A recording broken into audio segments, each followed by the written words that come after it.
Hello मेरे प्यारे साथियों, आज हमारी साइंस की नेक्स्ट क्लास होने वाली है। अगर आपने अभी तक उन क्लासों को नहीं देखा है तो कृपया उन क्लासों को भी ज़रूर देखें। अगर आप चैनल पर पहली बार आए हैं तो कृपया चैनल को सब्सक्राइब ज़रूर करें। तो बिना किसी देरी के आज की क्लास हम शुरू करते हैं। जो हमारा टॉपिक है ना, वह हमारा कोशिका टॉपिक चल रहा है, यानी हम जो कोशिका पर चर्चा कर रहे हैं। तो आज हम पढ़ने वाले हैं जो एक कोशिकीय जीव है ना, उन पर चर्चा करने वाले हैं। यानी जो एक कोशिकीय जीव होते हैं ना, वह कौन से होते हैं, क्या उनके अंदर प्रोसेस है और किस प्रकार होते हैं, तो उन सभी की चर्चा आज हम करते हैं। तो सबसे पहले क्या हो गया, जो सबसे पहले हम पढ़ते हैं जो एक कोशिकीय जीव है वह क्या होते हैं। यानी जो एक कोशिकीय जीव है वह क्या है, इसका शरीर केवल एक ही, यानी जो एक कोशिकीय जीव होते हैं ना, क्या होता है उनका, जो उनका शरीर है ना, केवल एक ही कोशिका से बना होता है। यानी जो एक कोशिकीय जीव होते हैं ना, उनका जो शरीर का ढांचा होता है ना, या जिनका जो शरीर होता है वह एक ही कोशिका से बना होता है तथा सभी कार्य केवल एक ही कोशिका द्वारा संपादित किए जाते हैं। यानी जो जितने भी कार्य हैं ना, वे सभी के सभी एक ही जो कोशिका होती है ना, उनके द्वारा संपादित किए जाते हैं। जैसे अमीबा, पैरामीशियम, यूग्लिना, बैक्टीरिया या जीवाणु तथा या फिर क्लेमोडोनामास। यानी यह यहाँ पर क्या कहना चाहता है, तो यह यहाँ पर यह कहना चाहते हैं जो एक कोशिकीय जीव होते हैं ना, उनका शरीर एक ही कोशिका से बना होता है। यानी जो एक कोशिकीय जीव है उनका शरीर एक ही कोशिका से बना होता है तथा जो सभी कार्य है ना, वह केवल एक ही कोशिका द्वारा संपादित होते हैं। यानी जो उसके जितने भी कार्य हैं ना, वह सभी के सभी एक ही कोशिका के द्वारा संपादित होते हैं। फिर क्या है, जैसे हो गया अमीबा, हो गया हमारा पैरामीशियम, हो गया यूग्लिना, हो गया बैक्टीरिया, हो गया जीवाणु, हो गया और क्लेमोडोनामास हो गया। ये सभी की सभी क्या है, तो ये सभी के सभी एक कोशिकीय जीव है। तो आपसे यह पूछ लिया जाए कि एक कोशिकीय जीव कौन कौन से हैं, तो आपको क्या आंसर दोगे। तो सबसे पहला हमारा हो जाएगा अमीबा, फिर पैरामीशियम, फिर यूग्लिना, फिर बैक्टीरिया, फिर जीवाणु और फिर क्लेमोडोनामास। यानी जो एक कोशिकीय जीव हो गए वो कौन कौन सी होगी, तो एक कोशिकीय जीव होगी अमीबा, हो गया पैरामीशियम, हो गया यूग्लिना, हो गया बैक्टीरिया, हो गया जीवाणु, हो गया फिर क्लेमोडोनामास हो गया। उसके बाद हम चर्चा करते हैं बहुकोशिकीय जीवों पर। यानी जो बहुकोशिकीय जीव है वे क्या होते हैं, किस प्रकार होते हैं, क्या उनकी स्ट्रक्चर होती है, तो उसका भी हमको पता होना चाहिए। जो हमारे बहुकोशिकीय जीव है ना, तो बहुकोशिकीय जीव को क्या हो गया, यानी जो इनका शरीर है ना, वह कई कोशिकाओं से बना होता है। यानी जो बहुकोशिकीय जीव होते हैं ना, उनका जो शरीर का स्ट्रक्चर होता है ना, वह कई कोशिकाओं से मिलकर बना होता है तथा सभी कार्य कोशिकाओं के समूह द्वारा संपादित किए जाते हैं। यानी जो जितने भी कार्य होते हैं ना इनके, ये सभी के सभी जो कोशिकाओं के समूह होते हैं ना, उनके द्वारा ही संपादित किए जाते हैं। जैसे क्या हो गया, जैसे केंचुआ हो गया, मेंढक हो गया, मछली हो गया, पक्षी हो गया और मनुष्य हो गए। तो बहुकोशिकीय जीवों के उदाहरण कौन कौन से हैं, तो बहुकोशिकीय जीवों के उदाहरण हमारा केंचुआ, मेंढक, मछली, पक्षी और मनुष्य है। तो आपसे यह पूछ लिया जाए कि बहुकोशिकीय जीव कौन कौन से होते हैं, तो बहुकोशिकीय जीव कौन कौन सी होगी, तो बहुकोशिकीय से होगी जो इनका शरीर है ना, वह कई कोशिकाओं से बना होता है तथा जो सभी कार्य है ना, वह कोशिका के समूह द्वारा ही संपादित किए जाते हैं। जैसे केंचुआ, मेंढक, मछली, पक्षी, मनुष्य आदि है। फिर क्या है, फिर हमारा है प्रोकैरियोटिक कोशिका। यानी प्रोकैरियोटिक कोशिका कौन सी होगी, इसमें केंद्रक अर्धविकसित तथा बिना केंद्र झिल्ली के होता है। जैसे जीवाणु, विषाणु, माइकोप्लाज्मा व नील हरित शैवाल। तो प्रोकैरियोटिक कोशिका क्या है, जो प्रोकैरियोटिक कोशिका है ना, उसके अंदर क्या है, इसमें जो केंद्र है ना, इसमें जो केंद्र होता है वह अर्धविकसित होता है। यानी जो प्रोकैरियोटिक कोशिका होती है ना, उसके अंदर केंद्र अर्धविकसित होता है, वह बिना केंद्र झिल्ली के होता है। वह क्या होता है, वह बिना केंद्र झिल्ली के होता है। फिर क्या है, जो केंद्रक वो बिना केंद्रक झिल्ली के होता है और साथ ही साथ जीवाणु, विषाणु, माइकोप्लाज्मा व नील हरित शैवाल इत्यादि होते हैं। यानी इनके साथ साथ तो जीवाणु हो गया, विषाणु हो गया और माइकोप्लाज्मा हो गया और नील हरित शैवाल हो गया। ये सभी के सभी प्रोकैरियोटिक कोशिका के उदाहरण हैं। फिर क्या है, इसमें कोशिकांग का अभाव होता है। यानी कोशिकांग का अभाव किस में होता है, तो प्रोकैरियोटिक कोशिका होती है ना, उसके अंदर कोशिकांग का अभाव होता है। तो आपसे पूछ लिया जाए कि जो कोशिकांग का अभाव किस में होता है, तो कोशिकांग का अभाव प्रोकैरियोटिक कोशिका के अंदर होता है।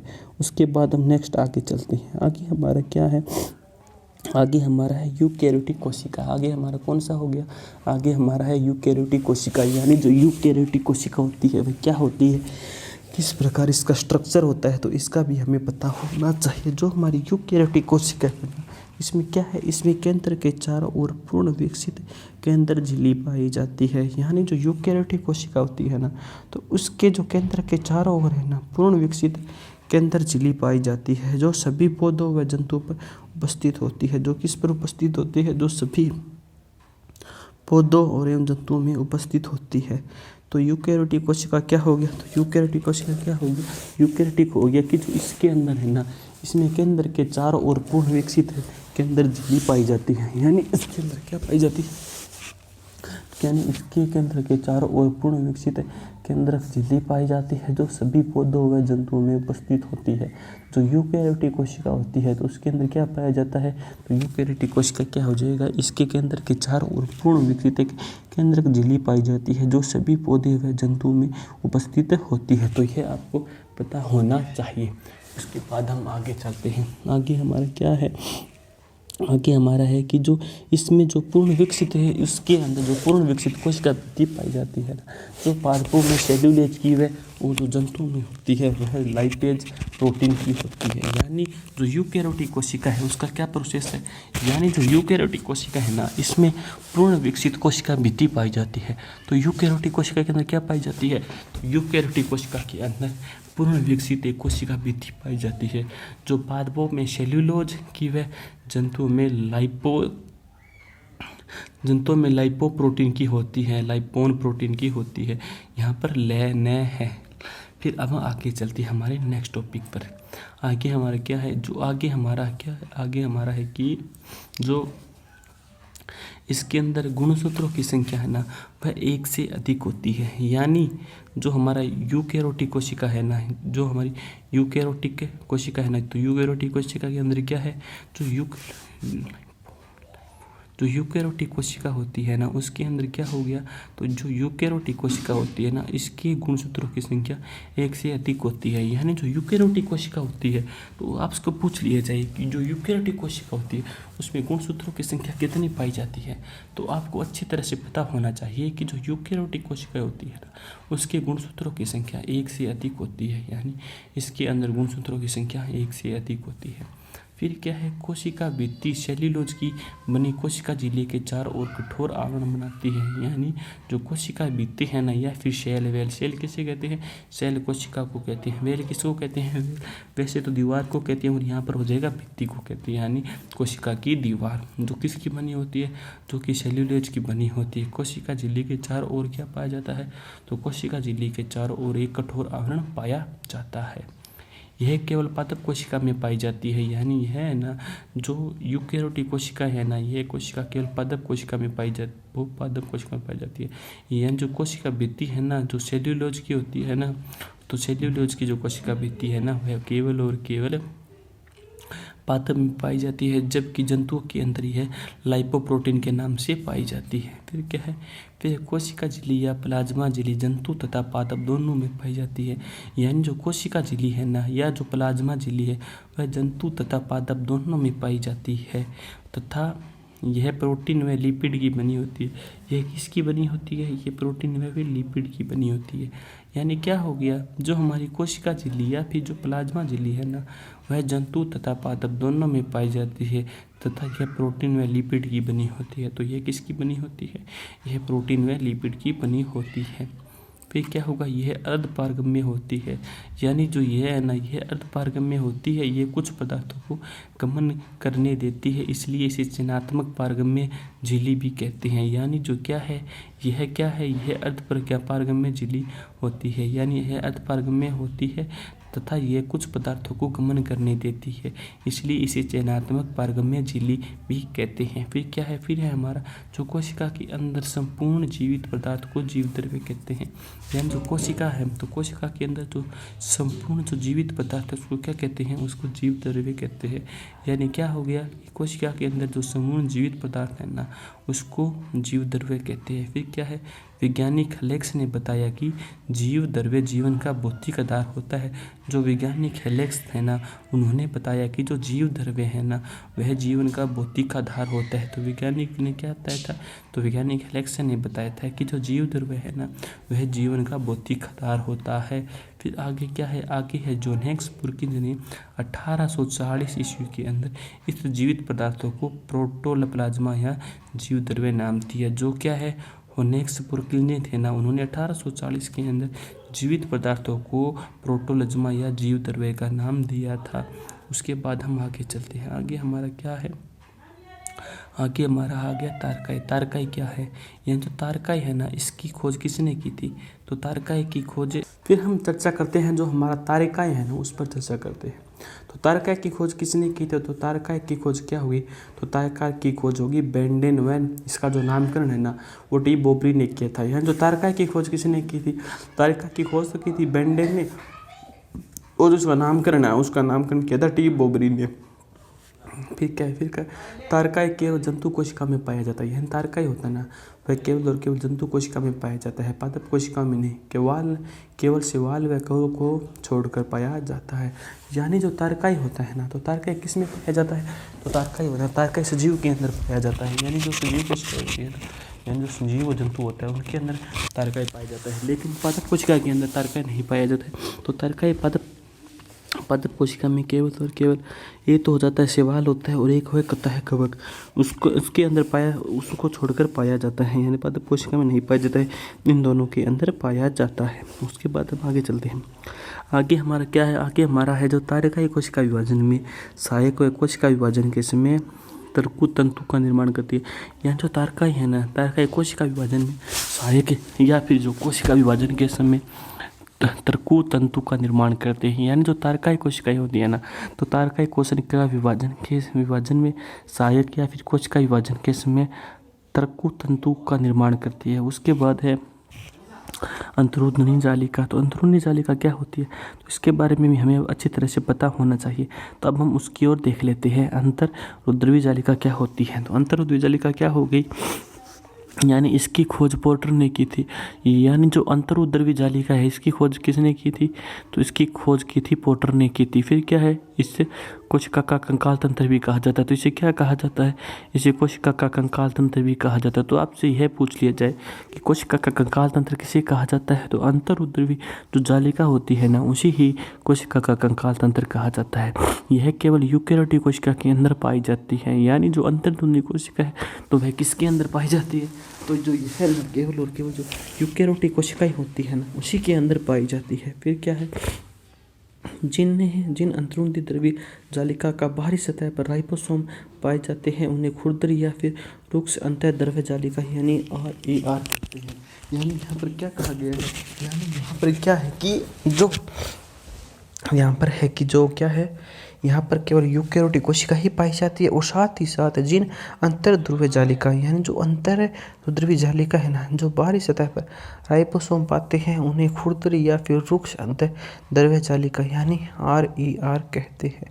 फिर आगे क्या है, आगे है जिन अंतर्ध्रुवीय जालिका की बाहरी सतह पर राइबोसोम का अभाव होता है, उन्हें चिकनी अंतर्ध्रुवीय जालिका यानी SCR कहते हैं।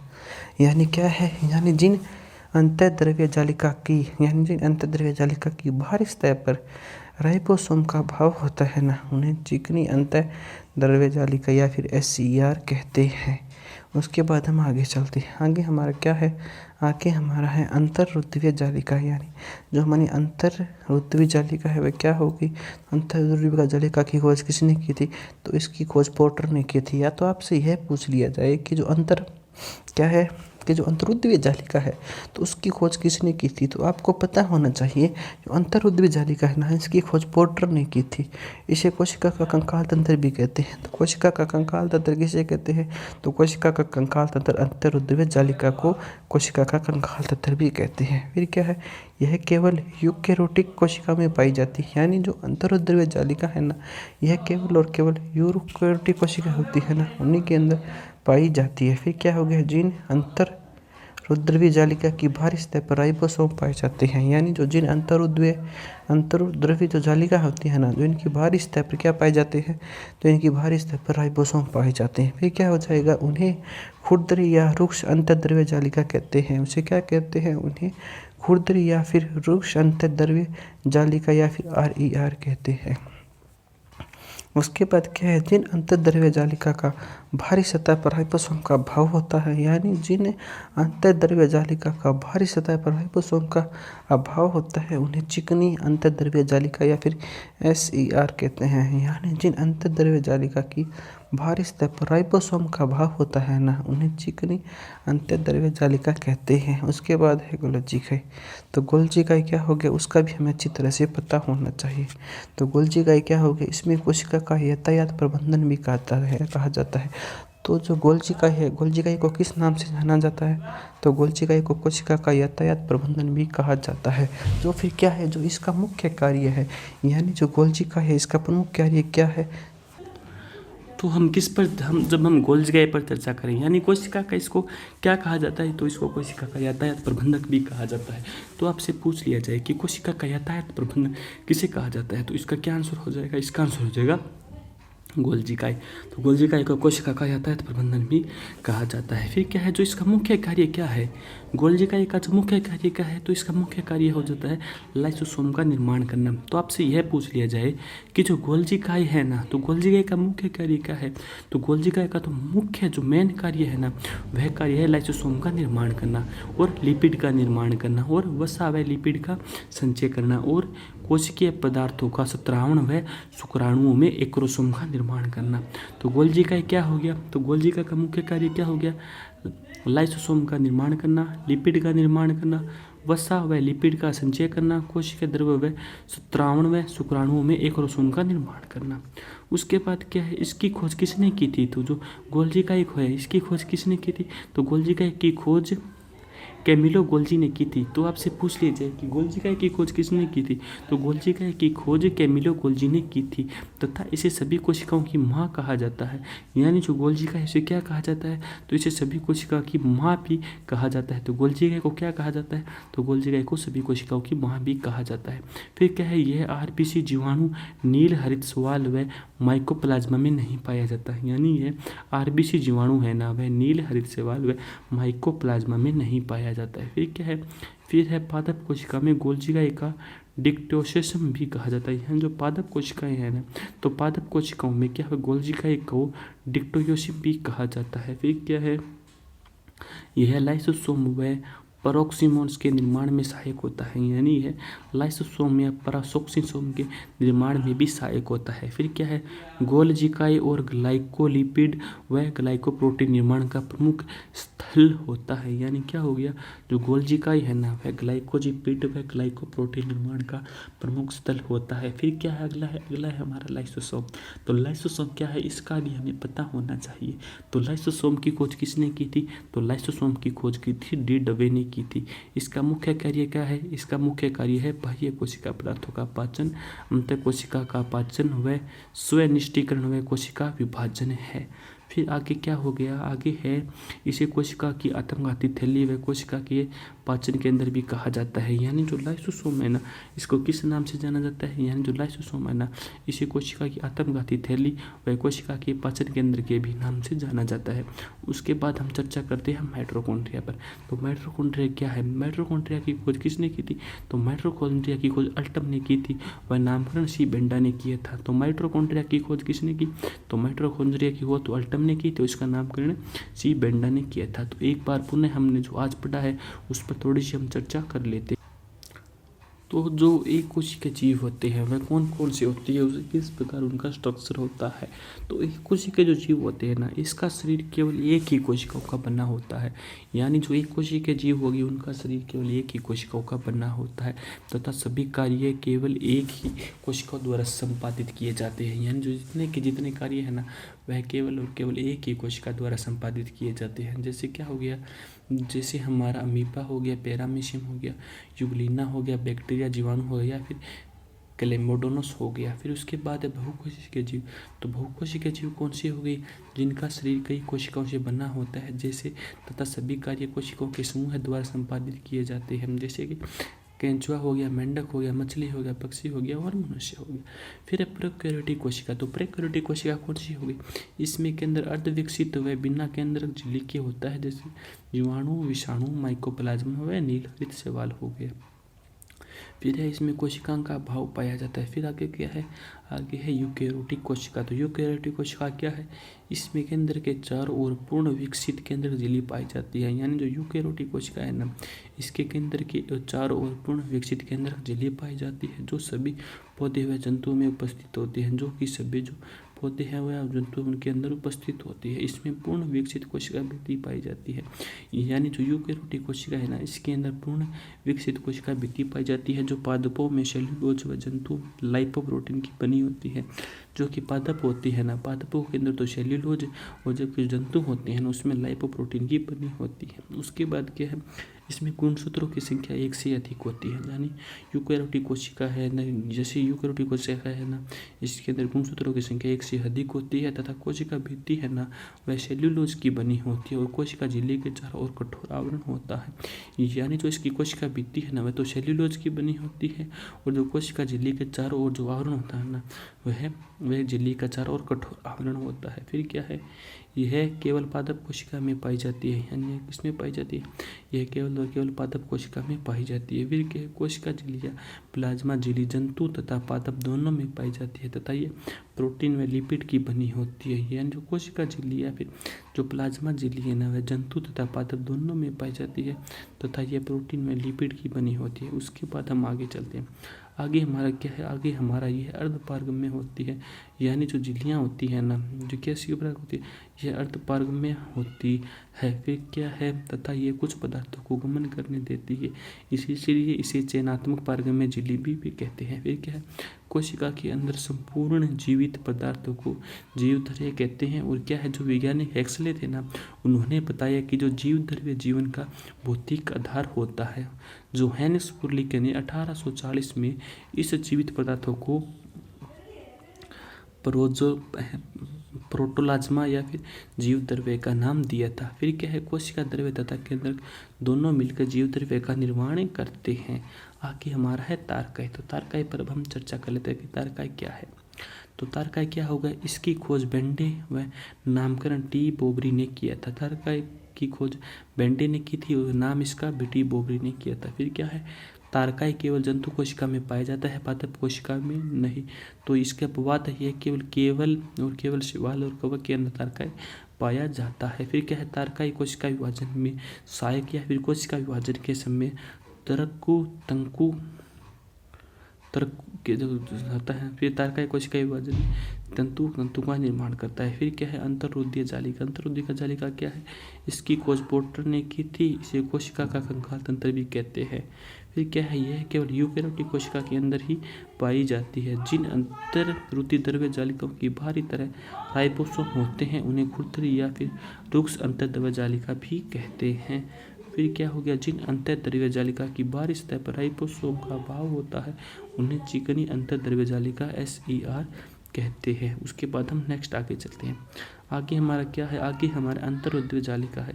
तो इसकी खोज पोर्टर ने की थी। इसे कोशिका का कंकाल तंत्र भी कहा जाता है। फिर क्या है, यह केवल यूकेरियोटिक कोशिका के अंदर ही पाई जाती है। जिन अंतर्द्रव्य जालिका की बाहरी सतह पर राइबोसोम पाए जाते हैं ना, उन्हें खुरदरी या रुक्ष अंतर्द्रव्य जालिका भी कहते हैं। जिन अंतर्द्रव्य जालिका की बाहरी सतह पर राइबोसोम का अभाव होता है ना, उन्हें चिकनी अंतर्द्रव्य जालिका भी कहते हैं। फिर आगे हमारा है गोल्जी इकाई। गोल्जी इकाई क्या है, गोल्जी इकाई यह कोशिका का यातायात प्रबंधन भी कहा जाता है। यानी कोशिका का यातायात प्रबंधन किसे कहते हैं, गोल्जी इकाई को कहते हैं। इसका मुख्य कार्य लाइसोसोम का निर्माण करना होता है। तो गोल्जी इकाई का मुख्य कार्य क्या हो गया, लाइसोसोम का निर्माण करना और लिपिड का निर्माण करना, और साथ ही साथ जो वसा होती है ना, वसा के लिपिड का संचय करना और कोशिकीय पदार्थों का स्त्रावण शुक्राणुओं में एक्रोसोमकीय निर्माण करना। उसके बाद जो इसकी खोज है ना, वह किमिलो गोल्जी ने की थी तथा इसे सभी कोशिकाओं की माँ भी कहा जाता है। उसके बाद यह RBC, यह क्या हो जाएगा, ये RBC और जीवाणु नील हरिशैवाल व माइक्रोप्लाज्मा में नहीं पाई जाती है। पादप कोशिका में गोल्जीमा को डिऑक्सिसिम भी कहते हैं। यह लाइसोसोम व प्रोक्सिम के निर्माण में सहायक होती है। फिर गोल्जी का ग्लाइकोपोडियम व ग्लाइकोप्रोटीन का निर्माण का प्रमुख स्थल होता है। फिर लाइसोसोम की खोज किसने की थी? तो लाइसोसोम खोज डी ने की थी। फिर क्या है जो इसका मुख्य कार्य क्या है? इसका मुख्य कार्य बाह्य कोशिका पदार्थों का पाचन और अंत कोशिका पाचन में स्पष्टीकरण व कोशिका विभाजन है। फिर कैसे कोशिका की आत्मघाती थैली करती है वे कोशिका के पाचन के अंदर भी कहा जाता है। फिर है माइटोकॉन्ड्रिया। तो माइटोकॉन्ड्रिया की खोज अल्टम्स ने की थी, इसका नामकरण सी बेंडा ने किया था। तो आज की क्लास हमारी यहीं पर समाप्त होती है। जय हिंद, जय भारत।